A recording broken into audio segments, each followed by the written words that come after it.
Ketmayman deganlar birinchi bo'lib ketganlar emasmidi? Seni hammadan ham ortiq sevaman deganlar sevgisidan tonganlar emasmidi? Ketadi azizim, ketadi. Hamma ketadi. Yo sevgisi tugaydi, yo manfaati tugaydi. Ketadi. Eng avval ketmayman degandan qo'rqishing kerak. Chunki eng birinchi ana o'shalar ketadi.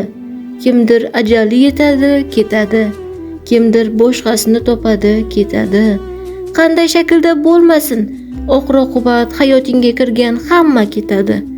Va sen bir o'zing qolasan. Do'st achitib gapiradi. Yolg'on gapirishning hojati yo'q. Avvalo o'zingga shu savolni ber. Ketmayman deganlarning hozir qaysi biri yonimda? Keyin iloji bo'lsa javob ber. Biz har safar ketmayman deganlarning ketishiga, sevaman deganlarning befarqligiga guvoh bo'lmadikmi? Albatta, bu hayotda istisnolar ham bor. Lekin ba'zi bir umuminsoniy haqiqatlar mavjud. Hamma bir kun ketgani kabi. Ogohlantirib qo'yay, eng katta xatoni biz qilyapmiz. Hayotimizga kimnidir olib kirsak, unga shunchalik bog'lanib va sevib qolamizki, unga hech qachon ketmaydigandek o'rganib qolamiz. Hatto ko'pincha bundan buyon usiz qanday yashayman deb aytadigan darajada sevishimiz mumkin. Lekin bir kun kelib u ketadi. Biz esa turgan joyimizda so'ppayib qolamiz.